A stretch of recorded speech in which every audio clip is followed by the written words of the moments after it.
All right, so you were saying. Oh, because last night I was having a tough time finding a place that in the rain. The place the GPS took me was like in the middle of nowhere. Right. I said it must be the rain because sometimes it affects the GPS, the weather, this whatever.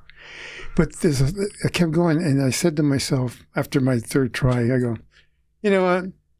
I guess I'm not supposed to go to this thing. Yeah. And so I have this saying when I was in England that I was going to this meeting, and I'm getting to the bus stop, and no more than maybe 100 feet, maybe 100 steps, 10 steps away, the bus takes off. I just missed it. Dang. Right. So I take the next bus. Guess what? The bus I missed, the bus I took, is catching the bus I missed. Oh, wow. Happened to me 4 times in a row. Oh, wow. I said to myself, I'm on the right bus. Yeah. Because the last bus passed the bus that I missed. Yeah. So my attitude is like saying, you know what?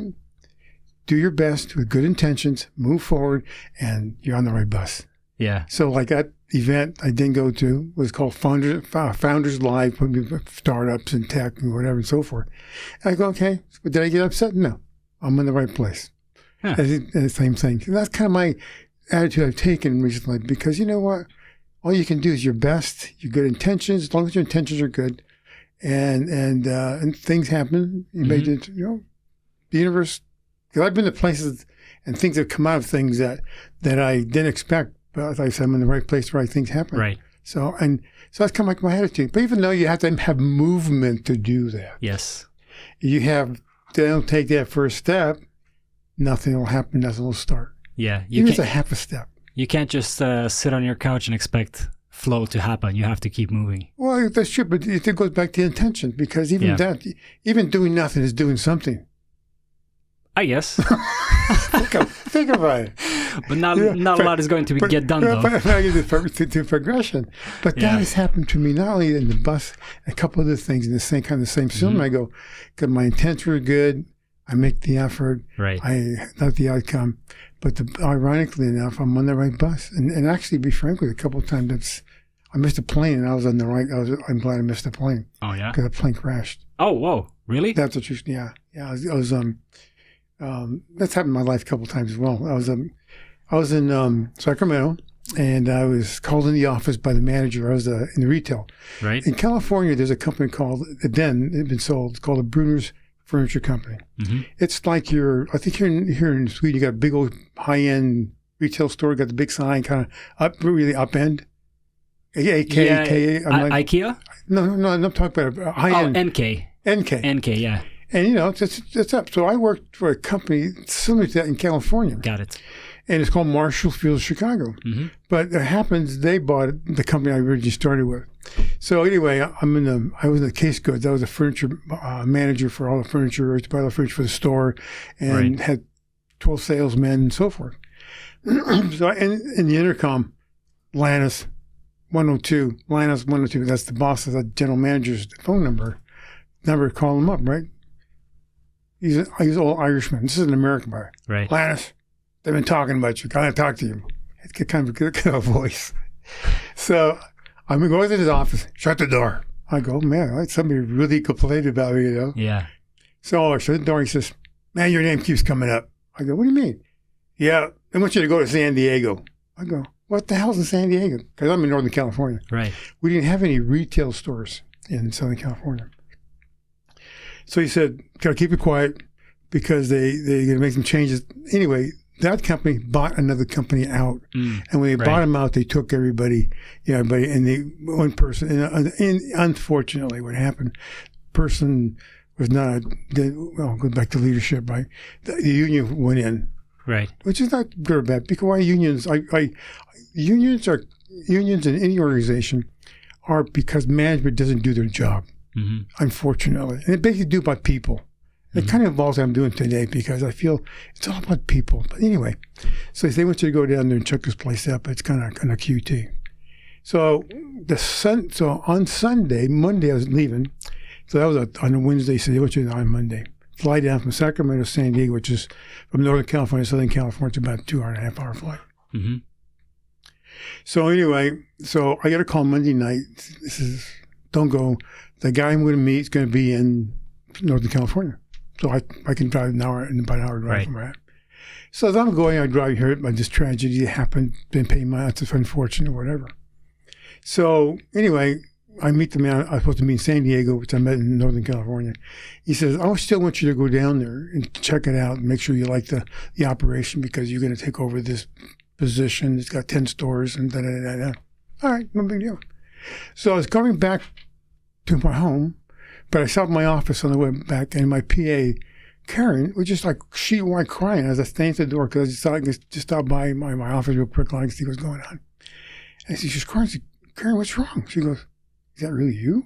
I go, yeah. Oh, she thought you were on yeah, a there's a plane that crashed. It had reservation to go, and the plane I was going to go fly from there to there it crashed in San Diego. Wow, that's crazy. So, you know, I was in the right place. Yeah. Do you consider yourself a lucky man? Yes. All the way around. Yeah. I am.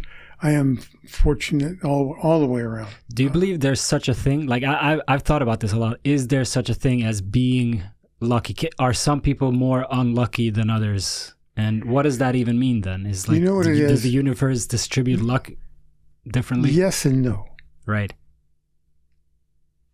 What we say, we create. Our words create our reality. Our mind doesn't know the difference between reality and not reality. Mm-hmm. It is what it is. So in essence, is that if you speak, you're not lucky. That's what you're going to get. Right. If you're open to possibilities, these are open to things happening. But if you say, so if I had a choice between lucky and unlucky, I'm lucky. I'm lucky to be here. I think we're humans exist. I mean, I'm here. My nephew is on a little holiday, and he has a dog. Mm-hmm. So my thing's to stay. I'm watching the dog. That dog is smart. But the reason I say that is that I asked myself today, I was thinking about this, go, just universe in general, how did we get here? Yeah. One cell we created. Yeah. And then not just us, we have all these other creatures and elements and people and birds and other other species. How did that happen? Right. I mean, think about it. It's miraculous. It's miraculous. So, but going back to what we're saying, it goes back to, I think, we create what we say. Mm-hmm. Our words create our reality. Mm-hmm. So I would be on the positive side than the negative side. And that's one of the reasons I'm going to say this is going to be all tough. One of the things that I learned of a country I just been there for the last 3 years, their default conversation negative. Right. England, right? Yes. And I got to tell you, you know what? It's the short time I've been here and the people I met, it's refreshing. The area looks refreshed. England's old, looks old. Oh, yeah. Acts old. Unfortunately, they not maintain. I mean, you thought I could think about their probably existence if you look at Sweden compared to UK. They were around things about the same time.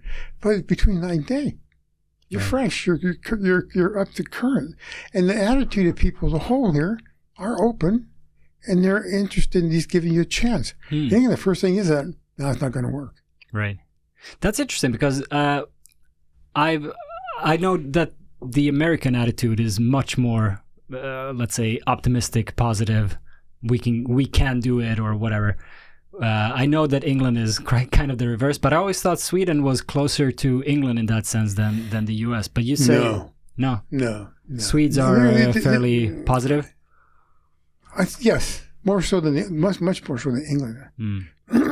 And the other thing is too is I think about. I mean, while I was here, I went for a friend of mine from California came to visit me, and I met them in Paris for 10 days. And of course, we went to Paris. We stayed basically in France, Normandy, and Paris, because my dad came over during D-Day. But her uncle and her husband. Your dad was fighting in D-Day. Yeah. Going up on the shore in Normandy. Yeah. Oh man, that wow. He made it through. Yeah. That's how I exist. Well, yeah. I would have parked back for that. That's crazy. Yeah. No. He's actually a World War II veteran. Right. And he's under General Patton, tank battalion. Blood gets. Mm-hmm. And then he actually, after the war, because things were tough, Korea came a war. He joined Korea. He made Korea. And I was born after Korea. Right. The Korean War. And, a man very lucky as well. Yeah, yeah. You know? Oh, yeah. Getting through Normandy, you have to have and a solid portion of luck. Then to Korea. Yeah. He went to the Korean War. Korea as well. And no, he's a good man. I was really lucky that my dad, he was different, and we was home, and cause we're in the trucking business, right? Mm-hmm. And it's lorry business. We used to haul lumber back and forth. So in summers, I used to go with him on trips, and those his go-to guys. Gopher, we call him Gopher, right? I help Dad. Of course, I'm going to do that. You want to please Dad, be good, right? And but being at home, I guess you think I act like a dad. Right. Strict, whatever. Well, now in the truck with him, he's like I was like his buddy. Yeah. Which was really interesting, Yeah. But it was kind of even good balance. He taught me the ropes. You forget when I joined them. I volunteered for the military. Okay. I figured I had to get my service over. Because in those days, you got drafted or you had to join. Right. And I went. So I spent 6.5 years in the Air Force. In the Air Force. And I was not yet again. I was like did some really cool stuff. Mm-hmm. Swashbuckler mentality. Had a good time. I mean, it was interesting. I was thinking making a career of it, but after Vietnam, I said no. Were you in Vietnam? Yeah. For how long? Well, technically, not too long. Okay. But I say it because what they did, I was stationed officially in the Philippines. Mm-hmm. And Aerospace and Rescue Recovery Squadron. And what happened is basically we used to go TDY to Nam. TDY? Temporary duty assignment. Okay. In Vietnam. Got it. So we were in Canada, we were there. We were just there temporarily. Okay. So we'd stay there and rotate back and forth between that and whatever. And one of our missions, we used to go pick up pilots that got shot down. That was our mission. Mm. And also we were involved in a lot of the space stuff that was going on. And so it was really a really cool, what kind separate of space stuff? Apollo 13. They were coming back. We were filing sorties. We actually were tracking. I'll tell you a funny story. Yeah, go ahead. I think 20, 30 years later. Yeah, 30 years later. Yeah, 30 years later. I'm in the Smithsonian Museum, and I like aircraft in the first place. And I'm looking at this certain section. It's called Operation Corona. I go, Operation Corona? That's what we did that, Operation Corona. Hmm. So I started reading. I said, so to show you the punchline. So what we used to do is that we would snatch a parachute from midair. Oh, wow. With a package on it. Our plane was able to catch a C-130 aircraft and bring the package back in, right. The back door, the package, right? We'd land. These black trucks would come up around, surround us. A black truck would back up to the cargo bay door, take this package out, and they're gone. So we understood we're taking air samples. Mm-hmm. That's what the story. We're picking up air samples because at that time during the Cold War, the Russians were testing. We could tell by air sample. We could tell how big the bomb was and whatever and so forth. Right. I ended up going back to Smithsonian Museum 30 years later. I'm reaching Operation Corona. We were picking up spy satellites. Oh, okay. U.S. spy satellites that come down, or yes. Because what they do, these satellites, they go over various parts and take photographs, photographs of certain things or whatever, and then the satellite would come back down. I mean, after being up a long time, come back down, and we snatch it out of the sky and bring it in, and they develop it and put it in satellites. Because that's after when the U-2 got shot down and all that kind of stuff during it by everybody, spying on everybody. Yeah. But I said, yeah, you know what? Because there's always saying need to know basis. Right. And because you didn't have to worry. But if you got caught, you got interrogated, you didn't know, so you didn't have to worry about saying anything. That's the best thing. You can't spill the beans. Yeah, that kind of stuff. It's kind of cool. That's so interesting. Yeah. It's like I like you get lucky again to make things happen during that time as well. And I just things have been differently. Right. Yeah. So I tell my nephew once in a while, I'm meant to be here. Yeah, being here is kind of like serendipitous as well. Being here in Sweden? Yeah. Yeah. Yeah. How so? Well, JP's been here 10 years. JP is your nephew for the listeners. Yeah. He's my nephew, but he's lived here. JP Shell, who's also been on the podcast. Right. Yeah. So he's here. He's been here for 10 years. He's got a cute little 5-year-old Dino. He'd be as smart as he is. He's smart as JP, if not more so, I guess, in this time. But anyway, he's my only nephew. And I was the only uncle because I have 3 sisters. 3 sisters. So anyway,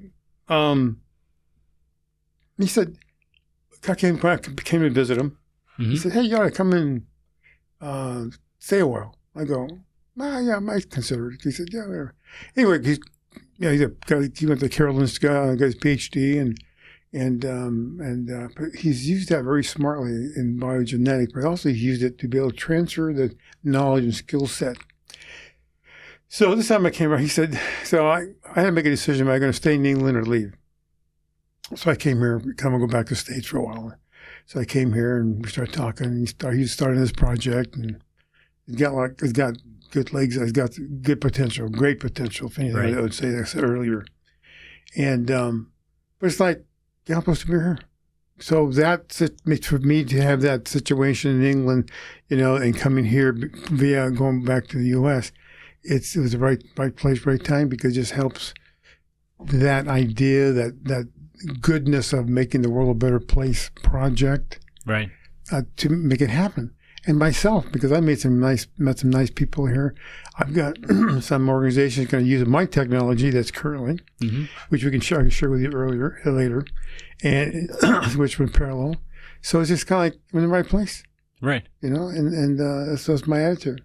Is this attitude something you had your whole life? Did you get it from your parents, or did you develop over time? That's a good question.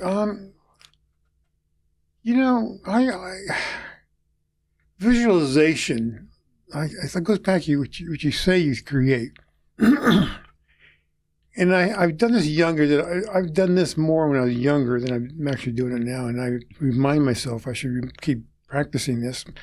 And this, what I'm saying, this is basically visualization, how I see myself in next year, 3 years, 5 years in advance, or how I see myself, wherever I'm going. 'Cause I can tell you right now, I said this to JP the other day, the last words spoken from my mouth before I go off to my new adventure is, I'm off to a new adventure.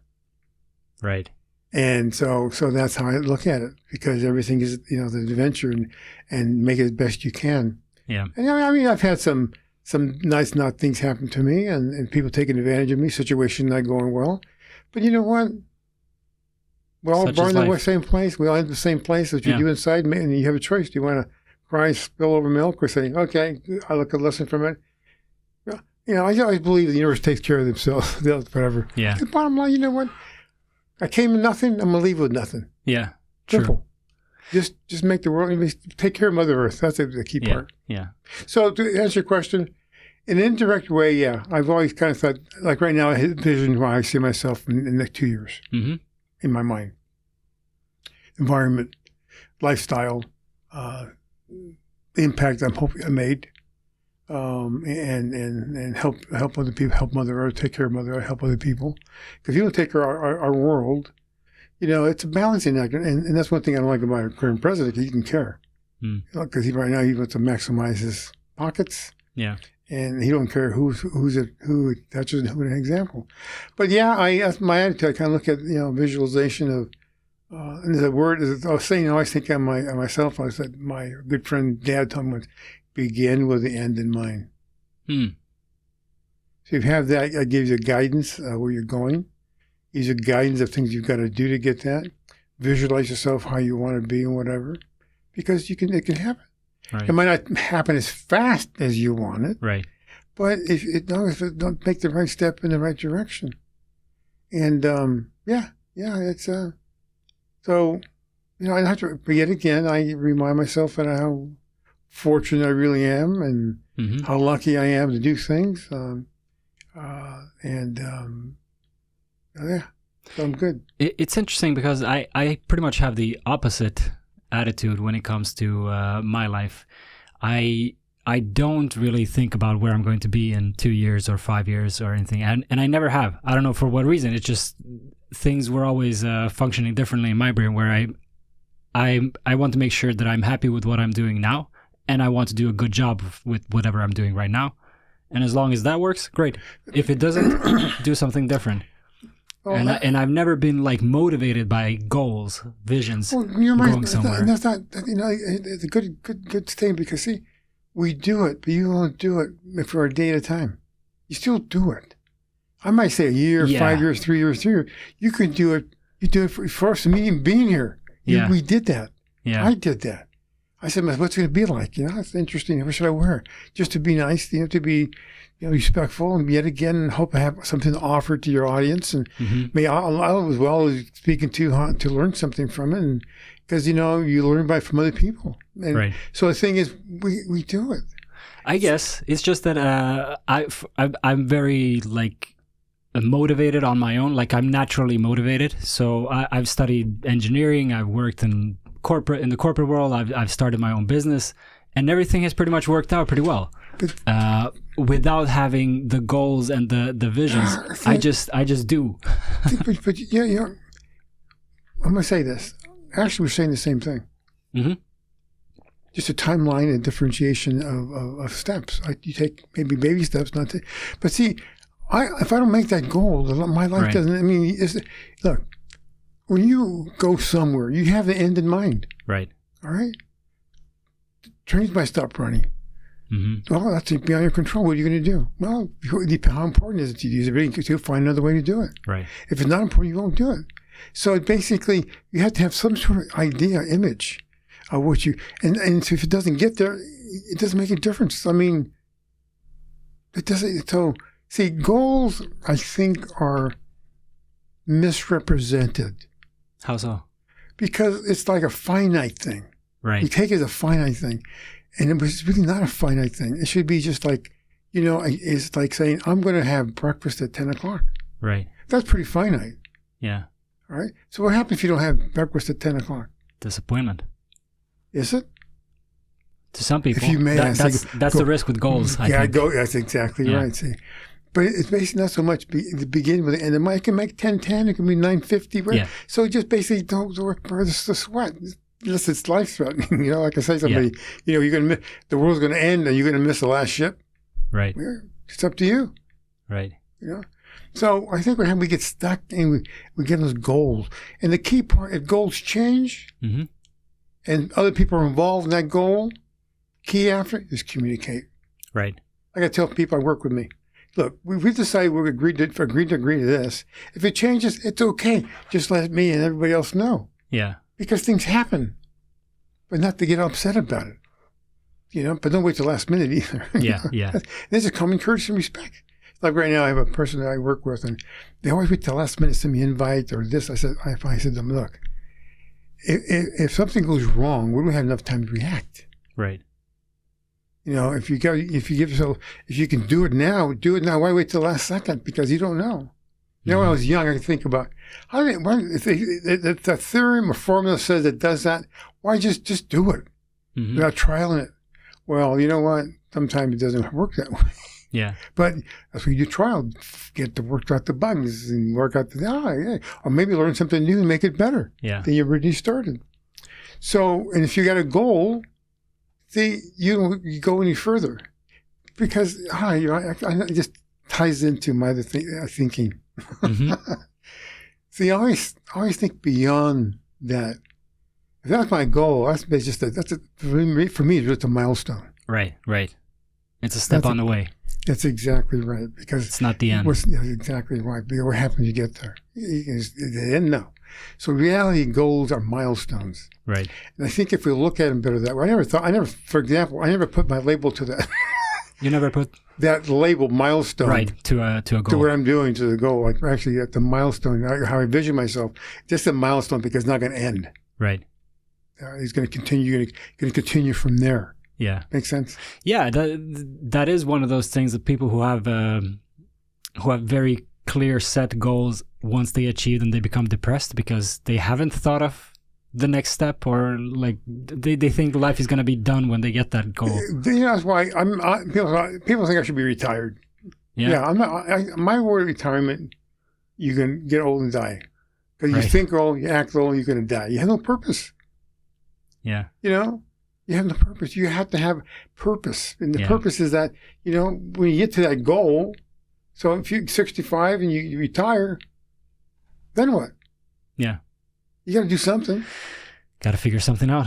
But figure days. If it's a milestone, then you say, okay, just part of my journey. Yeah. Just part of my you know, I've reached this milestone, and I continue on to the next milestone. Right. You know, so that's the last. It's going to be a tombstone. From milestone to milestone to tombstone. Yeah. Exactly. Yeah, I mean, that is life in a nutshell, isn't it? Exactly right.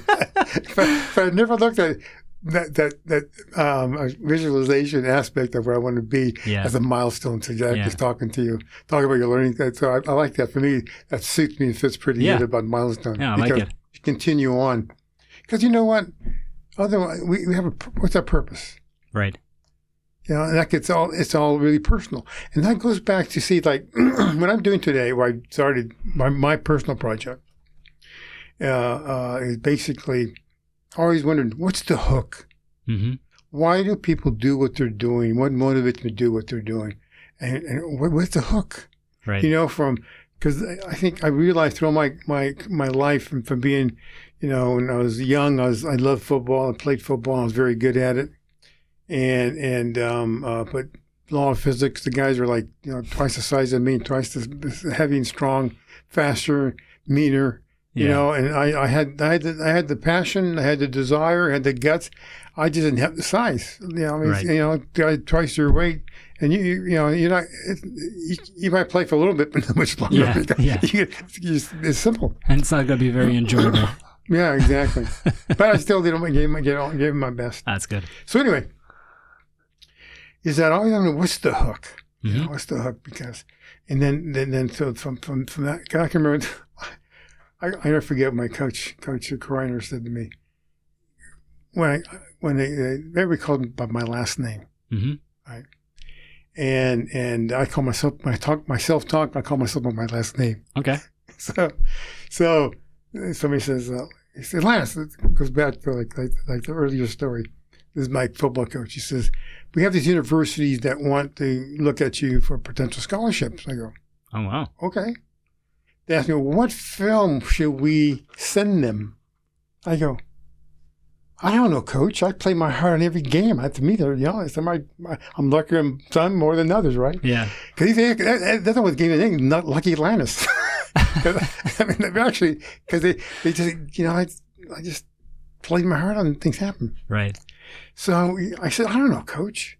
He says, you amazed me. I said, why? He said, because I said, you know, you choose. You know what they're going to look at. You know what they're going to see. You know who I am. You saw me play. You send it to them as my better option because I don't know what they're going to look at. Mm-hmm. I said, besides I look at Coach too. He said to me also, you never brag telling me. You never telling me. I said, Coach, look. If I was the greatest violinist in the world and you didn't listen to music, what good is it going to be telling you that I'm the greatest violinist in the world? Right. But if you were in violin, I have to say my name. You know who I am. Why do I need to say more? Right. No need he said to me, where do you get this stuff from? I said, I don't know. Wise kid, huh? No, I just, you know, to be frank, I don't know. You know, I just said, no, I don't know. Because I was just like, you know, I was a jock, but I didn't see myself as a jock. Right. I just liked playing football, and we hung around with my buddies and whatever and so forth. And So. Did you get to one of these universities or? Well, I'll tell you what happened. I had two offers: Berkeley, Cal State, and UCLA. But so they I also went to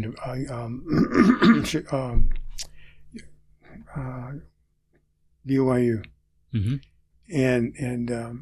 They took me. They flew me to meet the campus, kind of a tour. So I always wanted to meet the freshman football players, or to ask them what's it like to be a freshman, you know. And they all said to me, the place I went to, all said to me, the guys from the junior college, 2-year colleges, they have their own football team.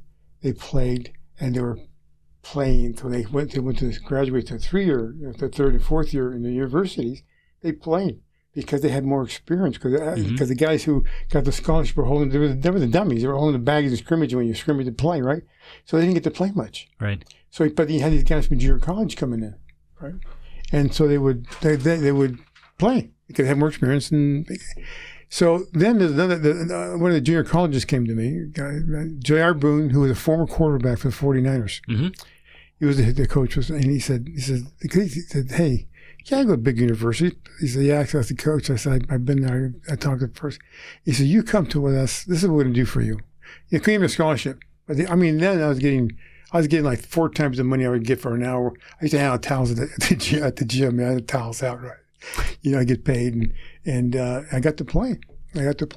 And I did very well. Made All-American. Oh wow! And then see what happened. I decided. So I didn't take the scholarships.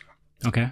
I went to junior college. I figured I'd get married to 2 years, but then I got serious about a young lady, and I said to myself, "I'm too young to fry." Yeah. And meaning that I'm too young to get serious because I'm a young person. I thought that was another world I want to see. Yeah. So what happened? So you joined the Air Force. Yeah. But the reason why is because if I didn't go to school, right, because you got drafted. Mm. So what I did is figured, look, I mean, or you could play it's called a lottery. You can not go to school, maybe your number doesn't come up. But here's a man. My dad went to World War II. I fought in the Korean War. Right. So my head was that you're not going to pay my dues as my dad did, and be patriotic and whatever. So I interviewed the Air Force, the Navy, the Marines, right, the Seabees, all the services. And the Air Force gave me the best deal. I like airplanes, and they gave me the career field. We'll guarantee this career field. You can go overseas. You can go overseas because we can go overseas. So I joined the Air Force. And what year was this? Early 70s? That was in the late 70s, early 70s. Right. And towards the end also. So anyway, but basically that's why I joined the Air Force, to get it over with. Right. But then, of course, after I got out, the minimum, the draft was ended. So there's no more draft. But that's okay because you know what? I mean, it's taken care of me because I got health benefits for life. That's nice. The guys in England are envious of us because poor guys, career guys in the military, they just get back to the normal energy like anybody else. We actually have Veterans Administration hospitals and clinics in the United States, which is really good. They're better than they used to be. And thanks for certain incidents that happened, whatever, and presidents finally stepping up and making it better. So they are pretty good. You hear all these stories about how veterans are not being taken care of in the U.S., especially after the Iraq War and Afghanistan, but maybe these things were better in the past? It takes 2 parts. I can offer you the plate, but do you take what's on there? So it takes 2 parties. I think what they've done is it's awareness, the lack. It goes back to mediocrity. The thing about mediocrity, government, I know, I've worked for government, consulted government, breeds mediocrity. Mm-hmm. And so I'm saying earlier that there's some shortfalls, but see what happens is that the awareness is good because then they start doing something about it. Mm-hmm. But it takes 2 parties.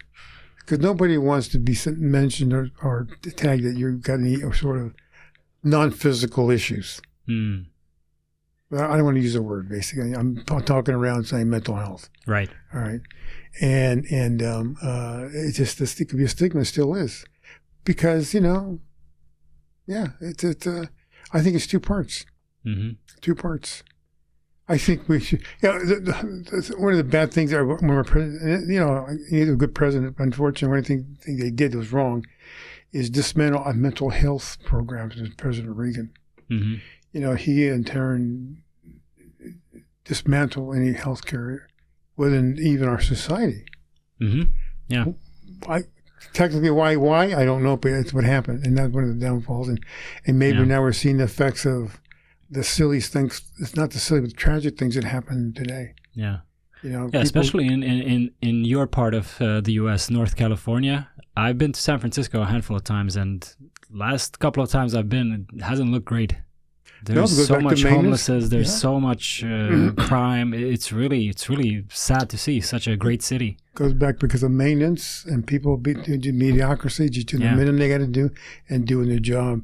And you know, it's not going to get better. You have to. The thing is, you know, when I start seeing it, they should have did something about it. It goes back. You've got to cut. If you don't take care of it, it can get worse. Yeah.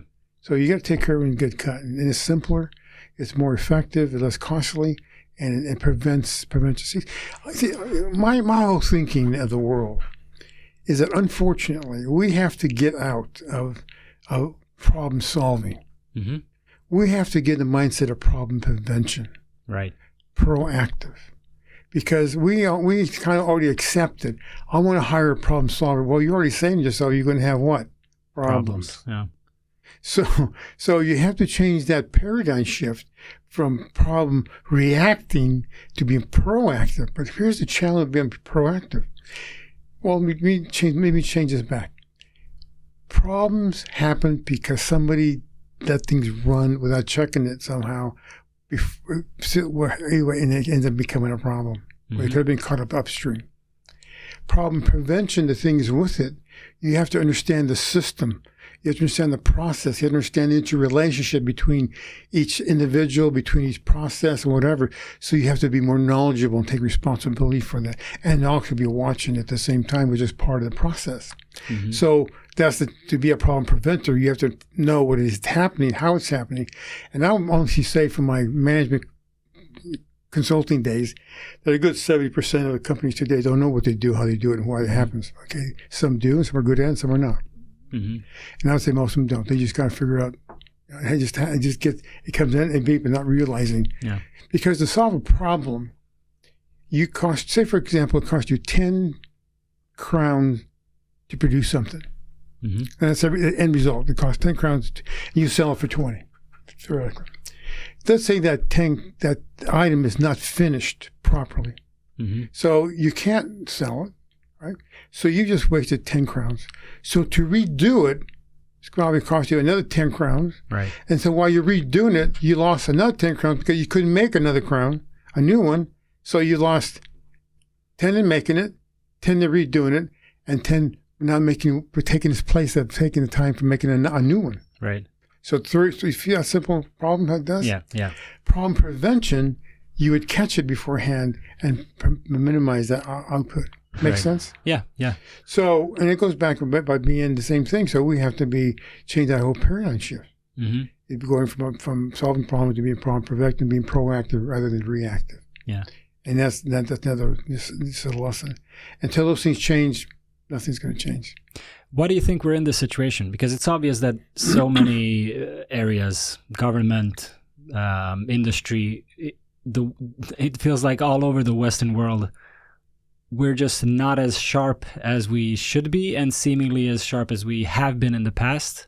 It just feels like so much infrastructure is falling apart. There's two answers to that. Maintenance. Yeah. You can create the best thing brand new, but if you don't maintenance, it's not going to stay. It goes to that element of and right now I think it's now going to a critical mass globally, not just locally. Yeah. All right. And that's why I think I said earlier when we're talking privately about I'm going back to America for a while and kind of looking forward to I've been out of this. I'll see with new eyes. Yeah. Because I haven't been in that. Yeah, you've been out of the U.S. for 3 years, you mentioned, right? Yeah. So the whole thing movement's like watching the shit game, I see it differently. So anyway, so that's my first answer. But there's also a real key element, is that this kind of a new theory might come up with for my business as well, to give an example. Let's talk about the workforce, all right? Because what is government? What is really government? Bunch of individuals who take money from the citizenship to do whatever. Exactly. So what's a team? Accumulation of individuals. What's an organization? Accumulation of individuals. What's a country? Accumulation of people. Yeah. See, it's the same process and model, just different scale.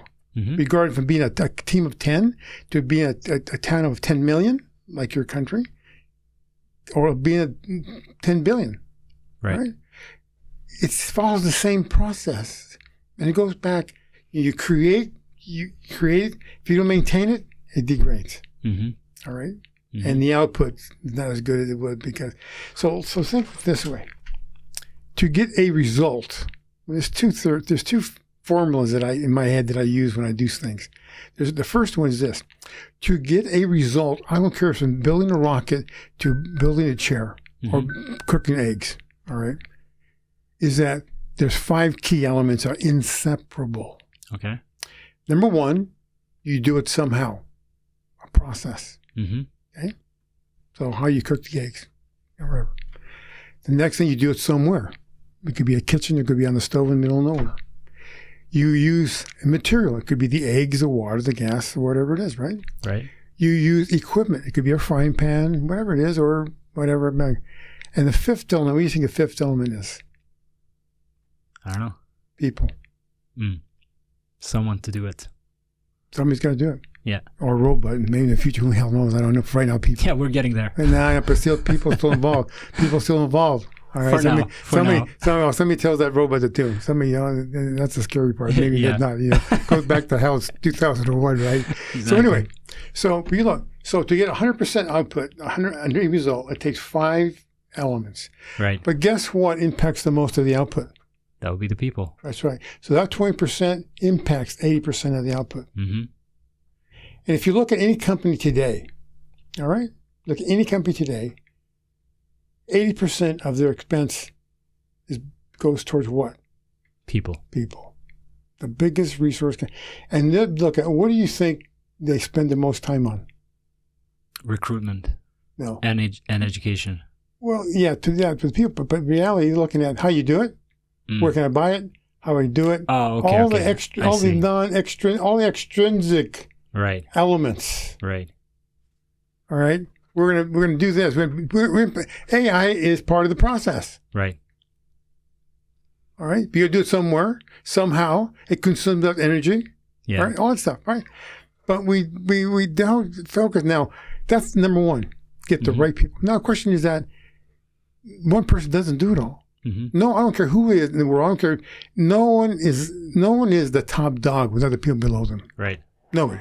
I don't care who it is. From presidents to somebody thinks I did it. Well, you didn't do it by yourself, Mr. or Mrs. Right? So let's break that down. So that's number 1 of a result. So let's just focus now on the people now. So if you got more than one person, because you get impacted how I give you my work. If I don't like or ever talk to you, I just do what I'm told. Process. I do what I got. All the elements, right? I just do what I'm told, like whatever. And you do the same to the other person. Going back earlier about the process, right? So you get the next person. No one talks to each other. But what happens? We get problems. The output's not good. We're happy, not happy. We're being reactive to the aspect of it. So then, but let's go back now. So then what happens? Let's say, for example, why don't I talk to you? What's about that? Well, number 1, I want to protect my job. Right. Not realizing my job depends on you and depends on the person who gives me the work. Not realizing that. So the key part that I realized, now let's talk about the individual. So going back, what's the hook? All right. Going back to say, there's an element of this other formula that I showed you the 5 one about the result. This one's 3 elements for the individual. You must have compatibility between 2 elements. The top element is talent of the person, right? Their job requirements. Then you have the bottom line is performance output. But if you don't have a compatibility, you'll never get that to that next level. Make sense? If you don't have compatibility. Right. So give it to another example, more personal. Dating sites. Dating sites are all about the external. Oh, he looks good. Oh, yeah. She looks hot. Yeah. Right? The chemistry. The pictures. The chemistry, right. So, oh, man, right. Oh, my God. But if you never get to the compatibility, you'll never get to the commitment. Right. right? So a lot of times it's really good. That's like getting married. You stay with, because when you start learning about the person, being around a little bit more, you go, it's not going to work, or we're going to work, right? But if you don't have that compatibility, you'll never get that commitment. Right. Same thing. Remember, performance for talent. Everything today in the workforce is all about talent. Mm-hmm. Well, if talent's that way, right, then why do people leave jobs? Not because of lack of talent. Right. Because they don't get along with people. Compatibility. Yeah. Right. To get the commitment, to get that commitment of why I'm doing what I do, because I speak to you now. I like you. We understand each other. We support each other. We help each other because we know we're in the same boat, right. And we realize that to happen. But say, for example, that we don't like each other. I'm not going to talk to you. So how can we do it? So that's what gets me to what I'm doing today regarding my own business today. Right. Our platform and our technology, TeamPlayer360, has the ability to determine the compatibility between people in the workplace. Right. So you proactive or reactive or so forth. Right. So you're the founder and CEO of TeamPlayer360. Correct. How did that start, and what exactly is TeamPlayer360? I'll explain it to you. Let me finish Go ahead. My example going back. You're an engineer. For example, take mm-hmm. a bearing, right? If you got a bearing in a journal, right? Mm-hmm. What's in the middle of that, between that bearing and journal? Lubricant. Right. That's the compatibility. Yeah. Without that compatibility, what happens? Without that lubricant, it burns up. Yeah. That's my point.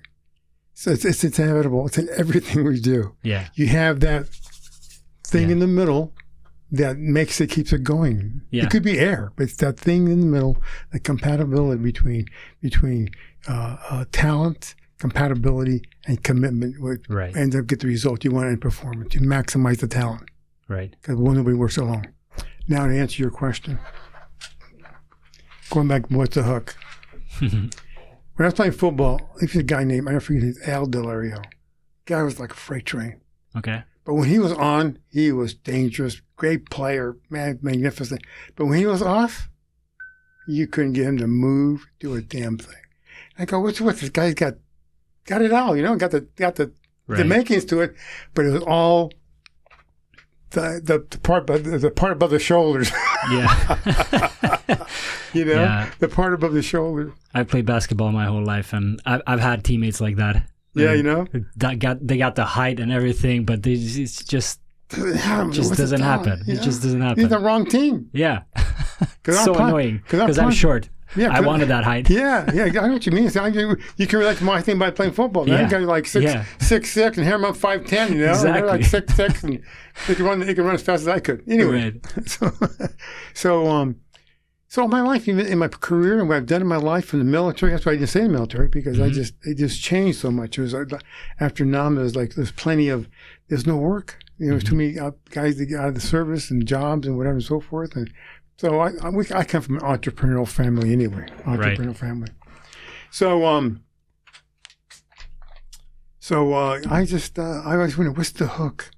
It's from being in retail, being in banking, being a consultant, doing other projects, and also I was involved in one of my. I'll talk to you about that later because I'm going to get off track here. Okay.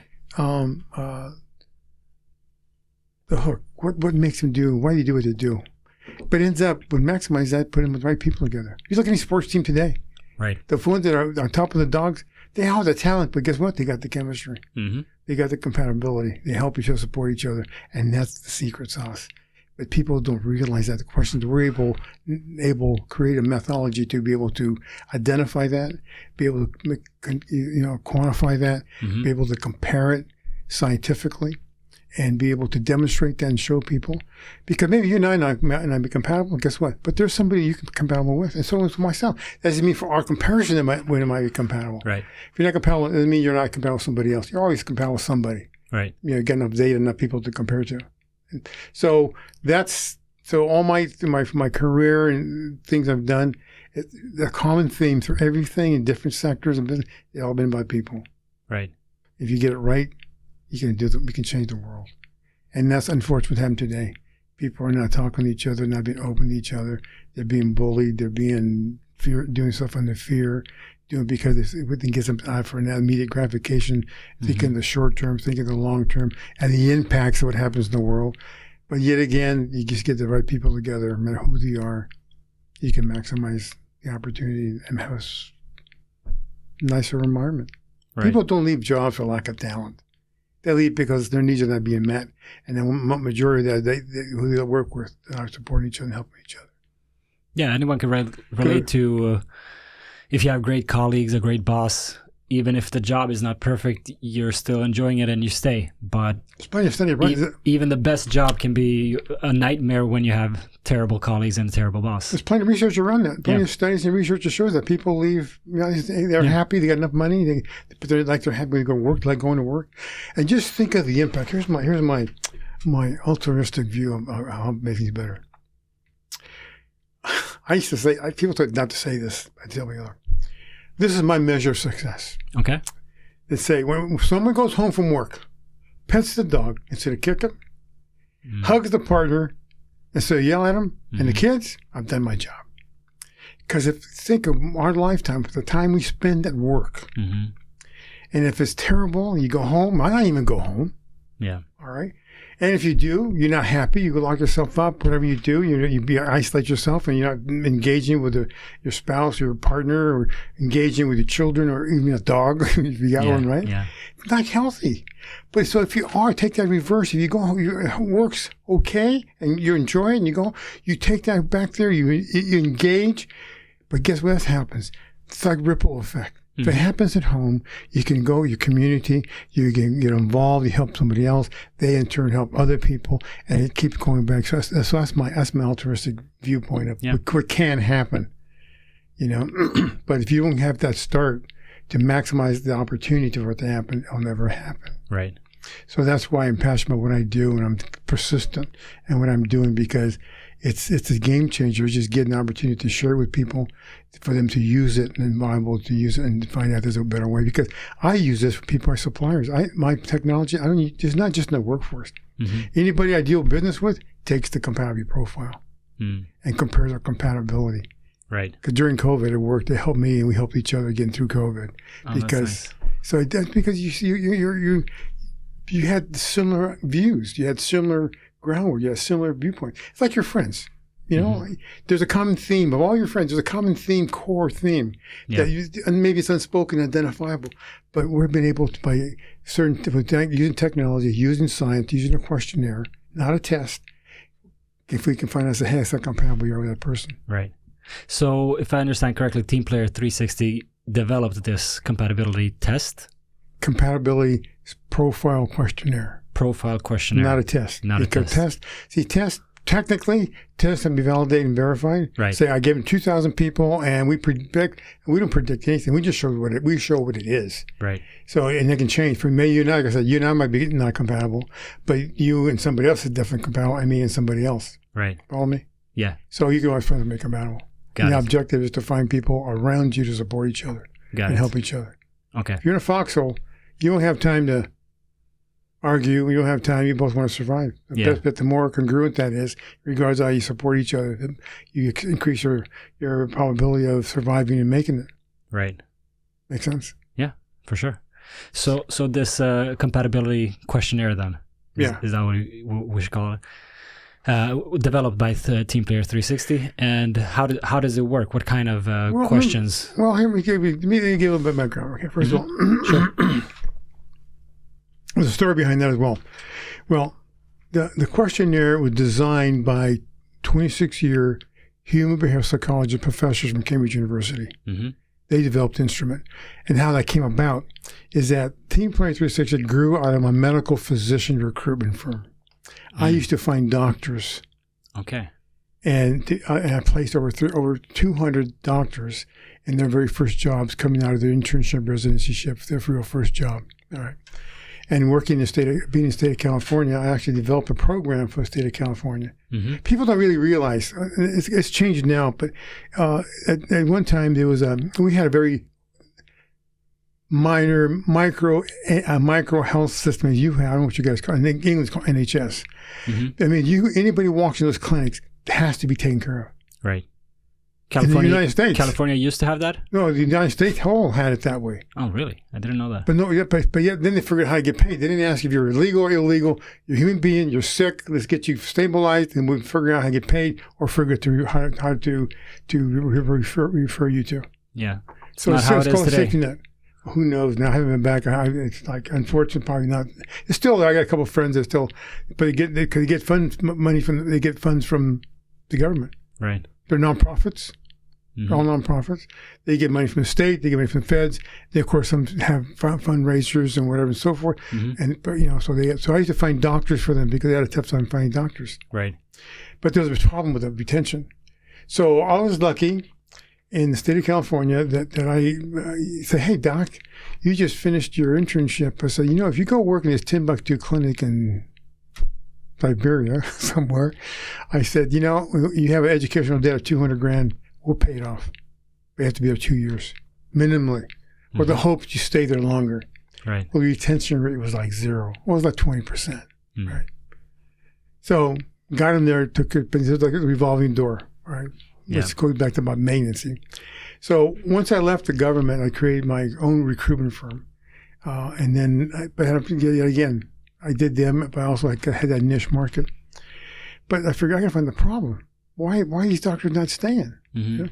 So fortunately enough, I ran into the human behavioral psychologist from Cambridge University. They were on a sabbatical in California, and they had a couple months left. They go, hey, it's like an interesting idea. We can contract you. Sure, contracted them. They came back and said, they don't like each other. I go, okay. That's why they're leaving. That's why they're leaving. They don't like each other. Yeah. I go, okay, fine. How do we address that problem? How do we address that issue? And through more research and studies and beta tests and whatever, we came up with an instrument we call the compatibility questionnaire, or compatibility profile questionnaire. Right. Or workforce compatibility. But basically, it's a questionnaire, not a test, because no right or wrong, no pass or fail, it's just how you see a situation. Right. And then we have incorporate AI into it. That's what that would accelerate it. And now we're even doing some better stuff that's going to be able to give. But yet again, you own the data. It's your information. You take a questionnaire. That's your data. Right. You allow the people to use it. It's up to you. Got it. So that's a good part. So privacy part is taken care of because that's good. You answer. No one sees the answers. You don't even see them once you've taken it. No one sees them. Right. Or uses it for any reason.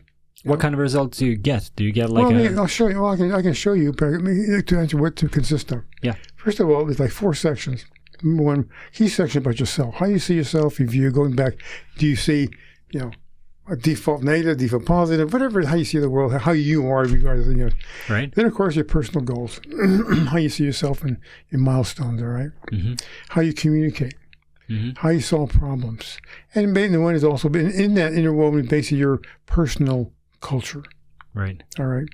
Like a good example, one of the questions is like summarizing is that if you're a 9 to 5 guy, you work from 9 to 5. I'm in 724. You think we're going to get along?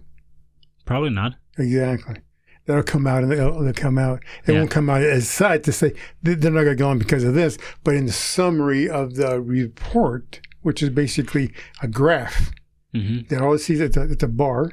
I can show you real quick, like. An example, say for example, invite you to take this profile questionnaire. I got a dummy shot here, and you've taken it and you've finished it, and I get the results and it looks like that. Right. So it's a sliding scale. Exactly. See the dot? Right. See the dot? I mean, we're gonna be okay. Yellow's okay. Further green, more compatible. Red means we're not going to get along. Right. Now I can do that with 1-to-1, 1-to-many, or many-to-one. So you can have a little list. So they say there's 5 people below here. There's 5 more bars. Right. And what happens is that dot will go like they'll go this, far right, right. In order for more compatible. Got it. So what happens is information to make an informed decision. So if you're putting people, it doesn't make a difference what kind of talent you have. I'll go about are we going to be able to get along and do what you have, because we have to work different talent to get a project. Right. So that's the benefit of it, and that's what it's objective, not judgmental, not biased information to make an informed decision. Right. So that's the kind of results you get. You get a sliding bar between two people. It's not like every individual gets a compatibility score of something. No, because see what happens in comparison with two people. Yeah. See, here are the two keywords. Right. Psychometric tests are the test. Mm-hmm. They give you a score. Yeah. You're a 7D or XY, ZY, DIS, you're DIC, whatever. We don't do that because that is an example I showed you here. Mm-hmm. That's between you and I. But let's say I compare you and somebody else. I thought I could come way over here. That was your example, or I can go back over here. Right. Makes sense? Way in the green or way in the red. So exactly. Yeah. So it depends. So it changes depending who you're comparing. Yeah, got it. And that's the benefit because if that's what you want, because there could be one many people. Mm-hmm. So if the list, and here's a story I need to tell to differentiate ourselves on what we have to offer. So let's say, for example, because right now everything's based on talent, extrinsic variable. Let's say I'm going to put a team together of 4 people, all right? And the talent requirements that I want, they have to run a 3-minute mile, right? So I can test you if you can run a 3-minute mile or better, right? Yeah. But guess what? I need 4, but 25 people have qualified like talent. So my question is, how are you going to pick the 4 people from that 25 to maximize the talent? How would you do that? Yeah, that's a good question. Usually it's the people kind of feel like you like in an interview or something like that. Okay. TeamPlayer360 identifies the 4 people, most of 25. So these 4 people or the 25 together will make the best team to win the race. Right. The 4 most compatible. Look, with their talent, with their compatibility, to maximize the talent. True story. The United States during the Olympics had the 4 fastest women in the world. Logic says, if you put the 4 fastest women in the world together, they should win the race, correct? Yeah. You think they won? Probably didn't. They did not, because they didn't like each other. Was it a relay race where they need to cooperate? Yeah. Yeah. Really had to pass the baton. Right. So it's not about talent, it's about compatibility. That's interesting. You can maximize the 5 elements I tell you about. You get the compatibility. Right. You can maximize all that stuff. Right. Is compatibility something that can be worked on? Let's say that we do the questionnaire and we're in the red, you and I. Can we still over time move closer together so we get to the green, or is it more of a personality trait thing? I would say yes, but it's hard work and a total commitment. Right. Because you got to change how you're wired in your brain. Yeah. You have to change some things if you want to, by choice and commitment. It's not an easy thing to do. It's way easier to find more compatible people. I think somewhere it says you have to do some repetition, 29 days to change rewiring your brain. That's something like that. Well, that's just one thing. Yeah. Is it worth it? I mean, the reality, I think it could be done, but it's a commitment, total commitment. Right. But yet again, then yeah. But the chance they're going to have it, no. Yeah, and when we're talking about recruiting for a business, then obviously those 30 days to rewire your brain, it's a big risk. If you take people in who are not a good fit, you may be losing money, you may be losing business, you may be causing issues in the team that you can't even fix later. So it's so important to get compatible people right off the bat rather than get the talent and hope to make them compatible after a while. Yeah, because it comes natural. Yeah, it's natural, not something that's been remodified or redesigned. And chances are you're going to default. Right. When things are tough, you're thinking you most likely default to what's familiar. Yeah, that's a proven fact. Yeah, proven fact. So, how far along are you guys? Is this up and running? Is the platform done? TeamPlayer360, it's up and running right now. TeamPlayer360.com. It works, and actually, we're building a beta. We're building a mobile app. Mm-hmm. So in reality, mobile app where I can get my phone, invite you. You can take the brief questionnaire, which is elements of a comprehensive questionnaire, right, and give a feeling to say. In fact, there's a couple organizations now in Sweden that are trialing our platform. Oh, that's awesome. Yeah, I won't mention the name, but yeah, of course. Let them know. But they're reputable, well-known locals. They see the benefit, and so they're trialing it. And they're testing it out, which I think is great. And is this mainly a tool for recruitment, or what else is it used for? I'd say anything. Okay. You want to put a certain nonprofit board together. You want to put a group of people together. In fact, before I left the UK, we were looking to put it in education. putting the right kids together with the right teachers. Oh, interesting. And also we're looking at now doing the base groundwork to put it in sports. Mm-hmm. Because if you look at any successful sports team, you can see the chemistry between them. Right. You know, and basically to maximize that talent. Yeah. I mean, there's a lot of variable when you play the game. I mean, there's things that happen, you know, things, you know, serendipitous things happen, you know, whatever, but maximize the talent because that's the excitement of the game. Yeah. You know? Yeah. But basically, if you can maximize that to increase the probability of being successful, whatever that looks like to somebody, it can do that. So it's not, remember, it's not sector driven. Right. It's all about the common element of everything out there from sports, to education, to manufacturing, to consulting, to anywhere where people have to collaborate. Yeah, exactly. Yeah, go ahead. Sorry. So it goes back to, you know, you're going to put boards together. You're going to put, you know, a good example in entrepreneurship. The study came out of Harvard University about a few months ago that 65% of co-founders fail in the first 6 months because they're not compatible. They realize they're not compatible. Right. And that's a major impact. Right. Because, you know, in all of these different fields, would you still use the same questionnaire, or would it have to be adjusted for sports, let's say, versus? Well, the workforce one pretty much the same. Right. But the ones for education and sports would have to be tailored, modified with them by using our AI machine learning platform. Right. And that's where our next level is next, because right now we're incorporate AI. In fact, we're working on TeamPlayer360 4.0, which is going to be really exciting. Nice for us. It's going to be good for. See, it's a win-win for everybody. So it's like a good example. This is a story that I share that the universal and function of TeamPlayer360. You, the job seeker, can use TeamPlayer360 to be able to evaluate your future boss. Right.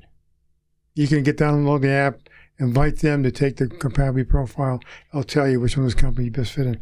Because during COVID, 8%, and it's in the UK, 8% of the workforce left their job, not because they couldn't do the job. You just had enough. Unfortunately, 6 months later, 50% left again.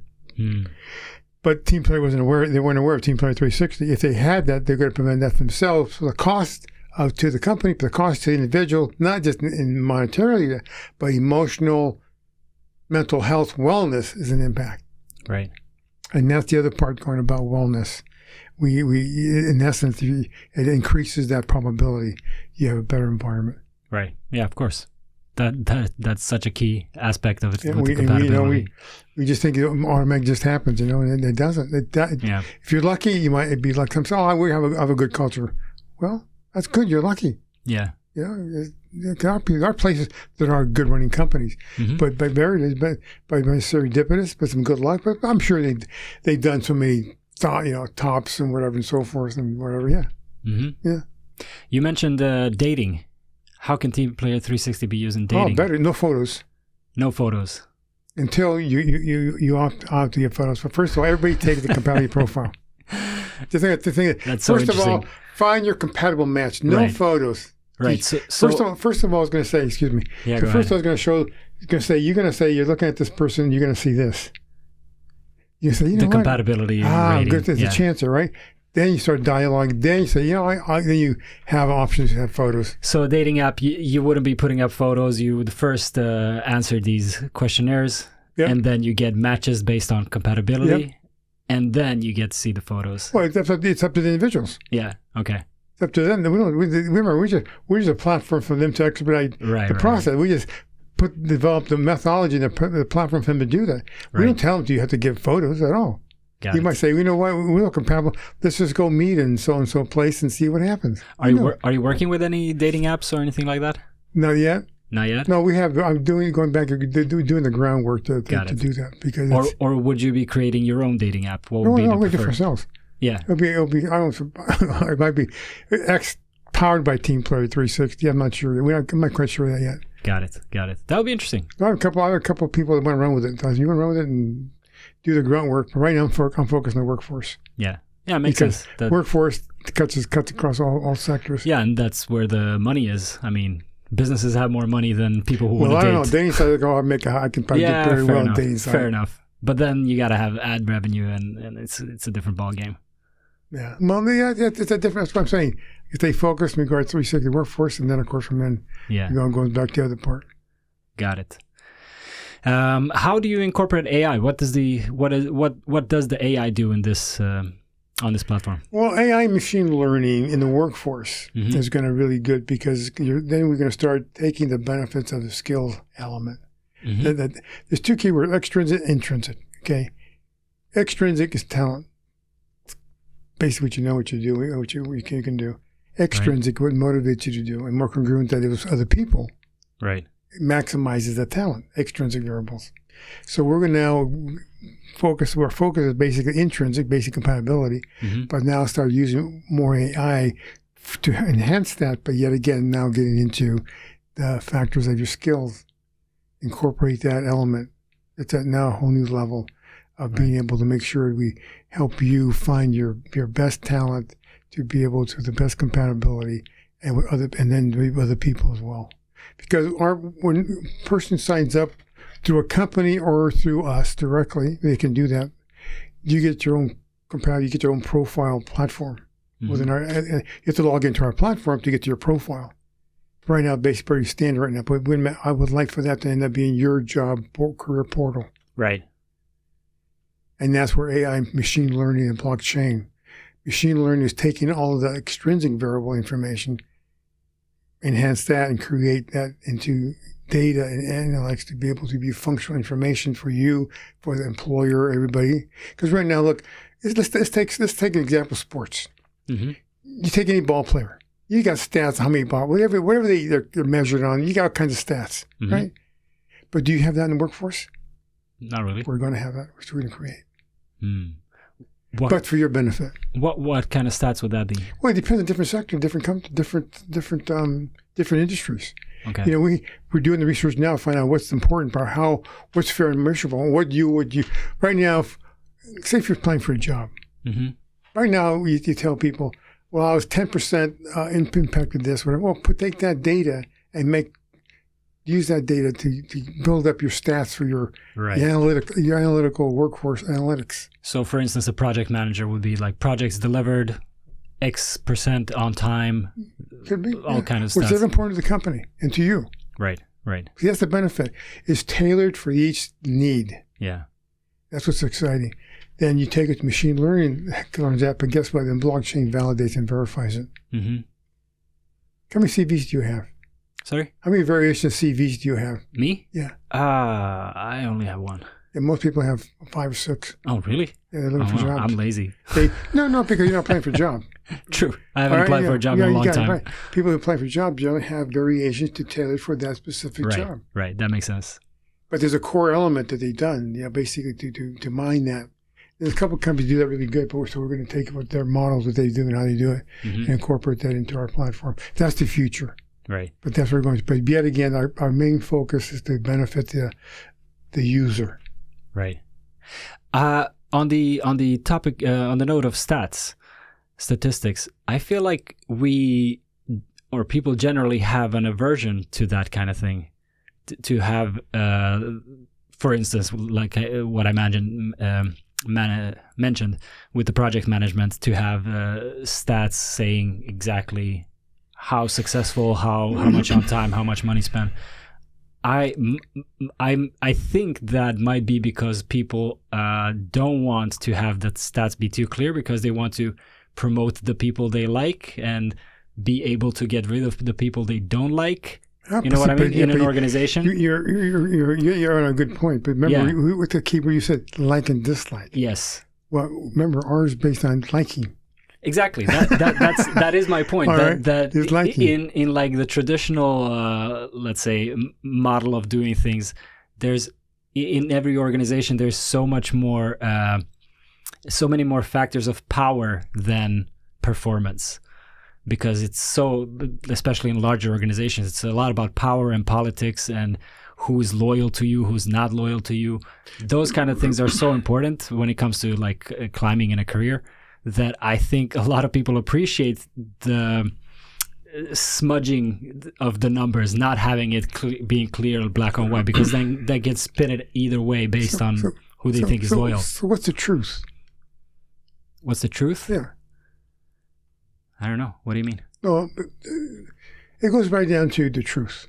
Right. Those numbers, how they were created, why they make any difference. Right. If they're truthful, what's their fear about? What's the fear about? Well, I mean, if we're flawed human beings. No, but you know what? What's going to happen? It's not going to be. I mean, look, I agree with you. All right, what you're saying, and that's where the caution. Remember, you control the information on your data. Right. We just keep it for you. Mm-hmm. Use it as you want. Make sense? Yeah. And then validate it. That's it. Yeah. Because I get you the next position you want. Mm-hmm. They get you if you've been mistreated, it gives you the information you need for somebody who doesn't like you. Yeah. No, I think that is a better way to go. I just think in the current and traditional way of dealing with organizations, it's people don't want to have everything black and white because then they can't justify I agree with you. Promoting someone who's loyal to them over someone who's better performing or better compatible. Yeah, but I mean, for that element, remember that just for that time and element, we tend to just focus on one element. But if you look at the bigger scheme of things, it's an element. Yeah, I agree. So I mean, for that one compatible, so maybe you're not a compatible, but then so what? There's somebody else. Find me somebody else I want to find to be compatible to work with or an organization. But the thing, bottom line, we want to offer information for the benefit of the user. Right. And they control that data anyway. Right. All right. And basically, going back to take it. Like I said, let's take it like in sports. Mm-hmm. It's not going to happen overnight. You're talking about. I probably wouldn't be around when we get to that level. Right. All right. But you have to start that first step. The basics of it: be cautious, be objective, be non-judgmental, make it transparent, make it audible. You're safe. The truth. Yeah. So for me, with the truth, don't be part of the problem. Yeah, there's a lot of people out there scared of the truth. That's the problem. But I think this makes it easier to go in the right direction. You know what's happening? What's happening? The truth has been diluted. Mm. The word truth has been diluted. Mm-hmm. And there's plenty of examples of that. Oh yeah. I've even heard that we live in a post-truth world. Yeah, that's an interesting way to put it. So we got to have something to be transparent, to be audible of the truth, and that's where AI, machine learning, and blockchain can do that. And that's by using technology in a good way. Yeah. To be able to have an objective, not judgmental information to make an informed decision. Right. As an individual or as a group. Right. And goes like this. We have gotten away from the basics. Yeah. We need to go back and work. We're kind of lost in other stuff around us, not realizing that you got to deal with a little kernel that nut, is what keep that protected and safe and the truth. So what's happened? Things will settle down. Right when we're a bit in chaos. Yeah. But hopefully, as soon as possible, that'll settle down. Hopefully. They will. That won't be around. Yeah. It's one way or the other, right? For sure. Yeah. But this, it will be. There's always that. I always say there's 20% that keep the world together. Mm. The 80-20 rule. There's 20% of the world that maintains the sanity of the world. I guess. Otherwise, we'd be gone a long time ago. Yeah. How do you feel about, you said you're going back to the U.S. in a few days, and you haven't been there for 3 years. Obviously, a lot has changed over the past 3 years, and the U.S. is looking kind of messy. Do you see any, what's your view on where the U.S. is now and where it can go, and with that, the Western world, because the U.S. is still the leader of the Western world? Well, I feel that I do this. Look at things in a broader perspective. Mm-hmm. It's like, because of technology and information, when you hear an incident of a country is that big, Yeah. How is the real impact? I mean, what's the real physical impact of that element? Psyche, for me, has multiplied, amplified the impact. But in reality, it's not that significant. Think how big it is. But we all, sometimes I see news, I go, oh, that's terrible. Realize you think it's down the street, but in reality, it's the other side of the world. Right. So one has to be conscious of the information, where it comes from, and find other sources to validate and verify. Funny thing reminded me when I was in the military. We used to fly in different bases, right? And there was a called Stars and Stripes newspaper. Mm-hmm. And I never forget, and that's how I realized, I go, that's the same thing, but told differently. Mm-hmm. I realized they spin the story for their environment. Right. So, but what was the truth? What was the truth in all that? Yeah. So going back, you have to be able to do that, to find other sources. And that goes back to about, I think what my nephew's doing, BGARD, is to be able to audit and have AI be transparent and controllable, or controls. It's exciting, because that's one of the elements everybody has fear about, going off. Because look, AI is derived of what? Input. Mm-hmm. Who puts the input? Human beings. Exactly.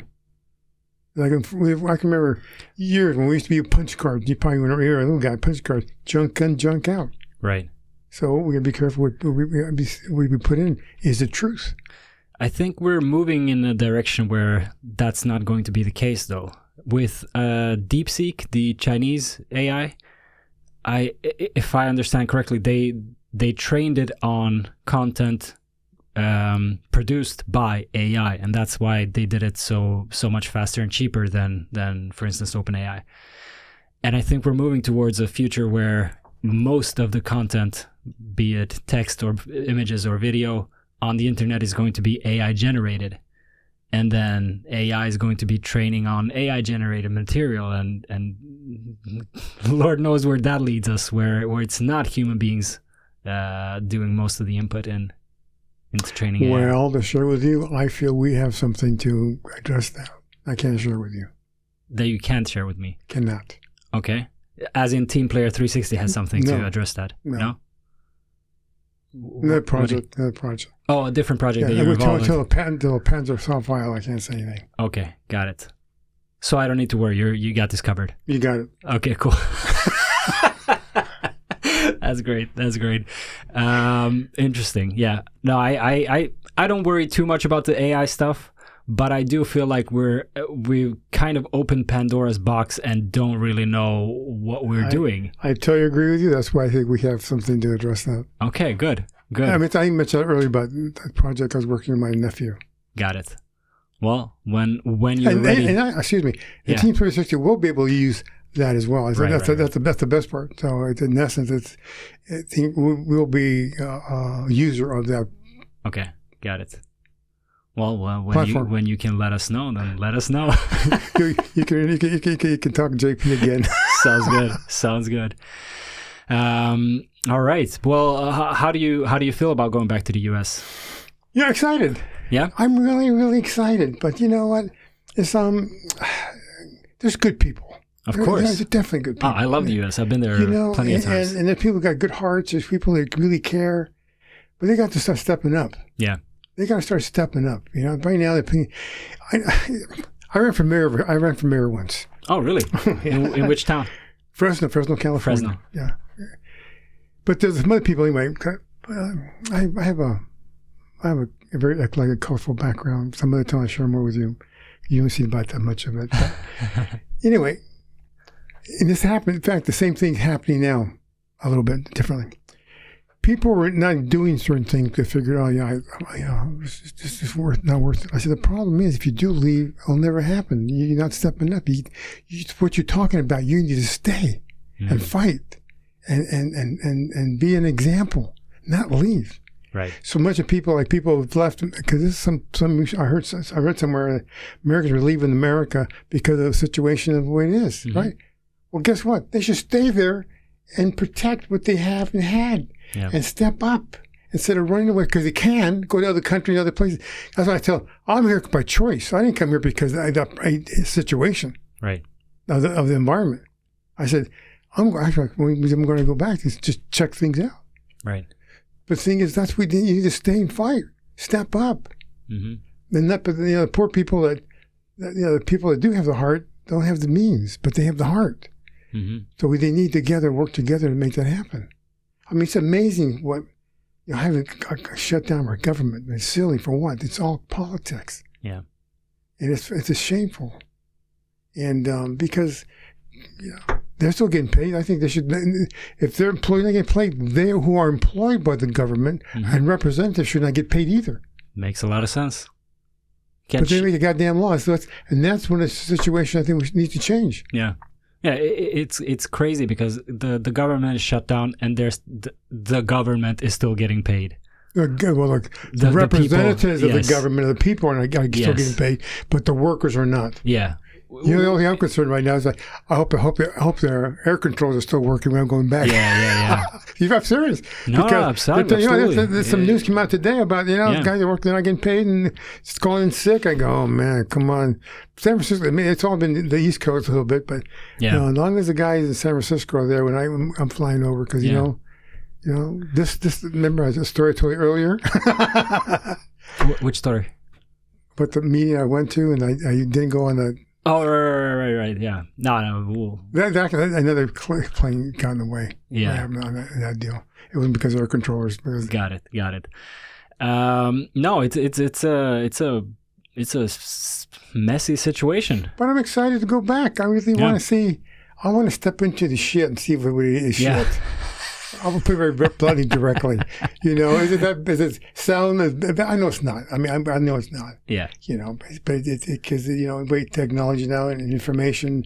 You have to. Sometimes I said that's something's happening somewhere else. I mean, it's not like, but they make it sound like it's like your next door. Right. Which is not good. People get all fearful and whatever.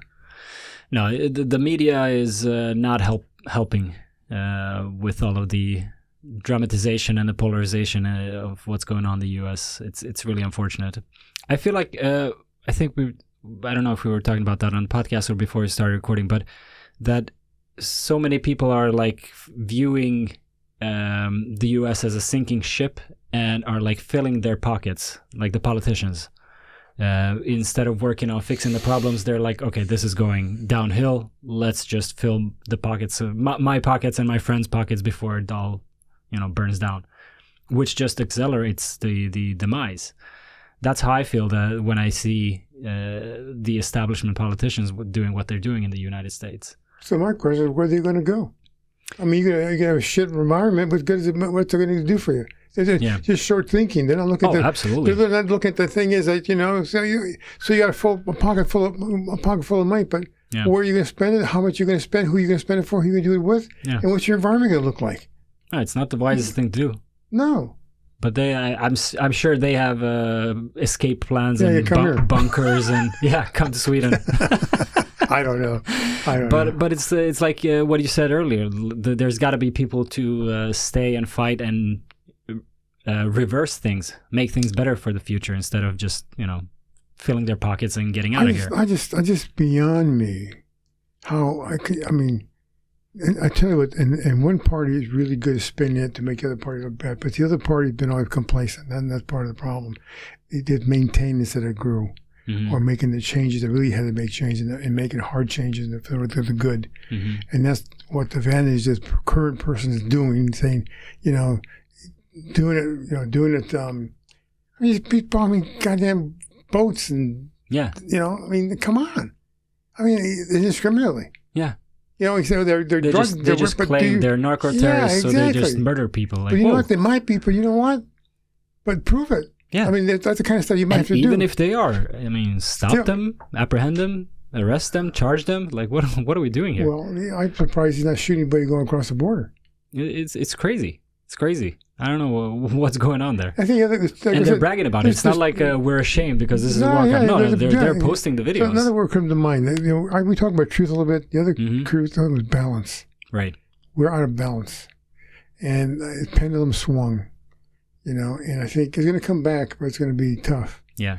And maybe some of the things that happened or it was a wake up call to be able to. But it just amazes me how. I mean, Look, the guys who have control to pass the bill are in power. Mm-hmm. And they're not doing it. They're blaming the other guys and saying, we need your vote. Well, you don't need our vote. Mm-hmm. You know, the Democrats, you don't need their vote to pass it. No, you're in control.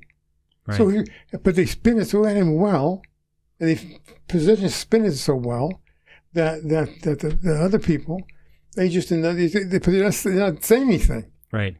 It's got to, you know, and they blame it. Oh, it's up to him or her. Yeah, always. People don't. It's always someone up. else's fault. How could TeamPlayer360 be used to fix this? Could we do a compatibility questionnaire for all the politicians? Well, get some working teams together and figure that out. I mean, idealistically, yeah, yes. But will they take it? No. You need to get on this. We need to figure this stuff out. Yeah. It comes down to how you view the situation, how you react to it. You understand each other. Yeah. And you know, there's a common. There is. It's about need. But right now, I think it's so many other elements. Yeah. You know, because they're afraid of a bully. Yeah. And that bully has no qualms of saying, I mean, look who he's gone after. I mean, he's gone the former director of the FBI. Right. Yeah, one of the guys, because anybody went against him, he's gone after. Come on, that's a pure, blatant wrong. Yeah. Well, the other guys did that to him too, so it's been going on for a while, hasn't it? No, but they had actually information to do it. I mean, it was like, you know, and he's been convicted felon. Yeah. Come on. Yeah. No, I mean, I have no love for the Orange Man. I just feel like, judging from the outside looking in, I feel like the U.S. has been going through something similar for decades, not just right now. The critical mass is gone. It's peaking out. It's peaking out. Now there's just no decency left. Now it's all out in the open when it comes to corruption and going after your political opponents. Before there was a little bit of grace, at least, where you would maybe be ashamed if you got caught doing that stuff. But now there's just no shame. It's, you know, power for power's sake, and go after your opponents, and whatever you can get away with is what matters. But you know, I'm thinking about we're actually a young country, 250 years old. Yeah. I mean, we're just 250 years. It's amazing. I mean, it's just and everything just accelerated itself. So yeah, I have faith that the critical mass will pan out. I mean, it's going to happen. I do too. As long as we avoid, you know, a conflagration like World War III, I think we're going to figure it out. And it's external pressure is going to make it happen. Right. Look, let's look at reality. From being Genghis Khan, from being Alexander the Great, from being the Romans, and look, they're all great empires. Mm-hmm. They're great from the Moorish and whatever, right? Where are that today? Mm-hmm. We're just one of the same people, just quicker and faster and recurrent. Yeah. And I feel, you know, if things keep going the way they are, you know, we might be a tug of war between China and the United States.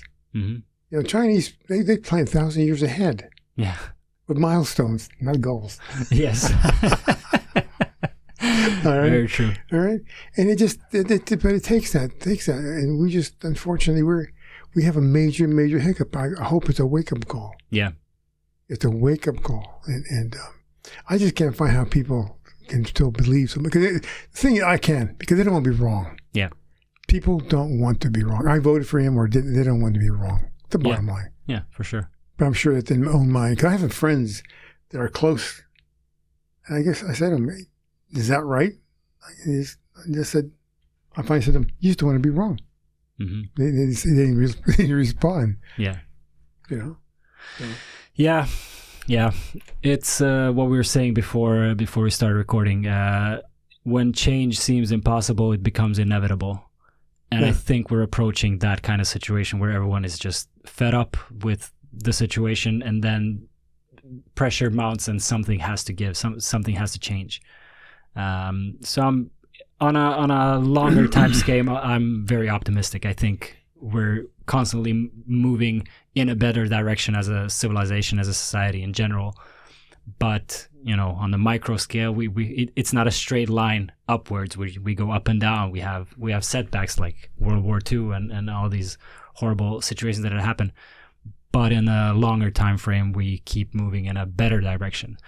So I trust in the ability of human beings to overcome these issues. It's just that we cannot let these issues become so big that we start, a nuclear war, because then there's no more future. That's why I say I think the external pressure is going to keep that. Let it do its thing, and thank goodness for everybody else around, especially in the Western world. Yeah. We'll kind of say, okay, you guys, we will, whatever. I think the pressure is going to go back as an example. Right. So I don't know. It's interesting. But I'm excited to go back. I'm looking forward to it. Yeah. I'll be open to see whatever. I don't think I'll stay there, but no, I say that kind of reluctantly. I mean, my intention right now are not, but if I can make an impact there, I'll stay. Sounds good. Otherwise, coming back to Sweden. That's my intent. That's my to answer your question directly, yes. It's a nice place here. No, you know what? It's I said earlier, it's fresh, it's lively, it's been maintained. Maintenance has been kept the maintenance up pretty good. Yeah. And that's one thing I dislike about London. Yeah. The dustbins in the hall on the walkways, and the people as you walk down the road, you see dustbins, trash cans. Yeah. This thing's terrible. And then they're not taking it in, and the front of the place is not right, but it goes back to maintenance. It's kind of old. Yeah. It looks old. Yeah. Hasn't been maintained. Of course, they're paying the price from being the empire. Yeah. They're feeling the results of all those diversity of stuff, But the natural projection, natural procession that happens. So I guess what goes up must come down. And their mindset's a little bit different. They're risk adverse. Right. On all levels, it's by default and negative. By default, right? Not all, but majority, but critical mass. Put it that way. Yeah. And it's like it opens possibility and opportunities. I mean, what I've been able to do here in the short time I've been here, I've been in 3 years. I've done it in 6 weeks. Oh wow! Yeah. Because people are already open to try and listen and give it a go. That's good. So risk is minimal. They're not even, when there is no risk, they wouldn't even take the risk. Right. But it goes back to what? Because to maintenance, you have to maintain. You have to do something. Maintenance doesn't happen by itself. Maintenance does not mean you stand still. Right. Maintenance means you're actively doing something to keep what you got. Nice. Going from milestone to tombstone. That's it. Listen, James, it's been really interesting talking to you. I very much appreciate you sitting down and talking to me. It's been fun. I appreciate it. Thank you. Absolutely. Tell people where they can find more about you or TeamPlayer360 or anything you want to plug. Well, pretty easy. They go to a website, www.teamplayer360.com, all one word.